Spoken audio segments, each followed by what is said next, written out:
But then there's another project, which is the political project, which is that, we can't wait to engage in political action until we've worked out all of the bits of theory that Marx didn't properly cover, I mean, we're faced with urgent business right now, and what Marx does is to, I think, hold up sufficient of a mirror to us that we can immediately start to think about different modes of action.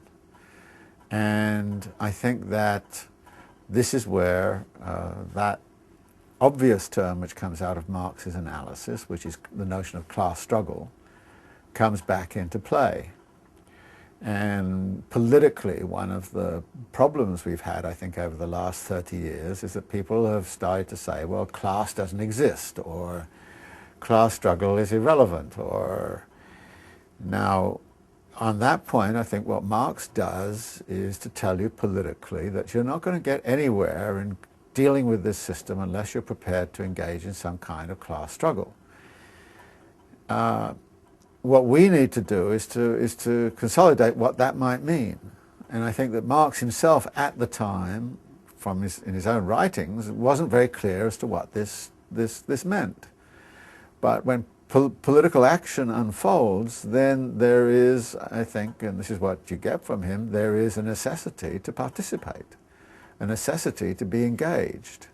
Even if you don't know all of the theory, even if you don't know everything, you know sufficiently about the dynamics of the system, as you know exactly that this question of class struggle is fundamental. Now, people will immediately say, oh, well, you're trying to reduce the question of nature to class struggle, or you're trying to reduce questions of sexuality and gender and race and all this kind of thing to questions of class. And I think the answer to that is no, that's not going on at all. There are struggles of that sort which are very, very critical and very important to engage in also. But look at something like the subprime mortgage crisis, and look who it's impacting upon most. It's heavily concentrated amongst African Americans. It's heavily concentrated on women, low-income women, and it's a class phenomena. And it's amazing when you start to think of it, the number of places and times in which those categories completely overlap, including also with ethnicity and all the rest of it. So actually, what we have to do is not be frightened of the word class. I think there's a nervousness about class. When, of course, there's a very good reason why there's a nervousness about class, is because ideologically the capitalist class, which is very easy to define right now, doesn't want us to think about class. And I don't know if you've noticed, but as soon as you raise any kind of big issue, or somebody raises some big issue, the Wall Street Journal jumps up and down and says, you want to talk about divisiveness of class struggle. As if to say, well, we shouldn't be doing that. But this is seen as a divisive thing, and therefore, if you like, the one thing the bourgeoisie, and again, this is something that Marx teaches you ideologically, the one thing the bourgeoisie does not want you to talk about is the one thing that it is crucially engaged upon. First off, it's very hard to find out where the money is.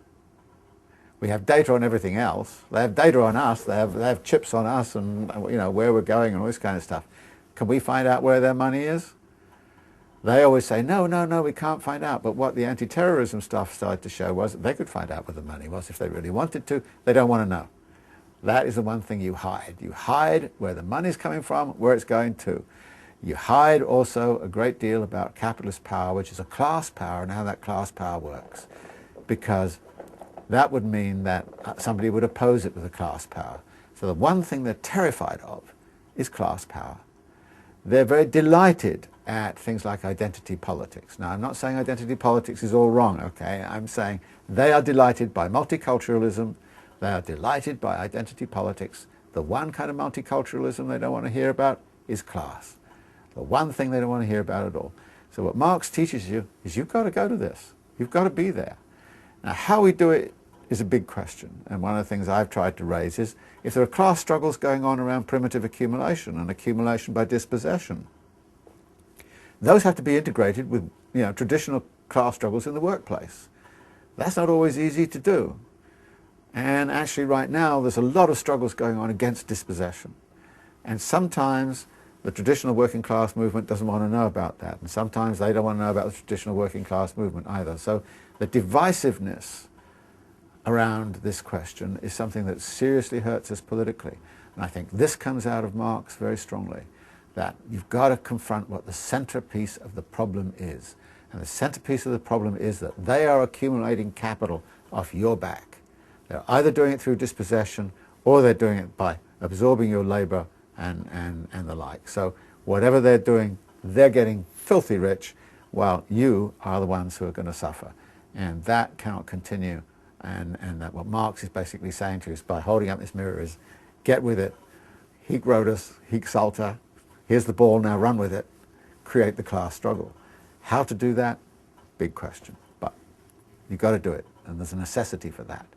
And it's a necessity not simply for the working class, it's a necessity for humanity. Insofar as we have a decent civilized life at all right now, has everything to do with the dynamics of class struggle over the last 100 years or more. And the fact that we're not waging it so effectively right now is a real problem, and we've got to get out there and do it right.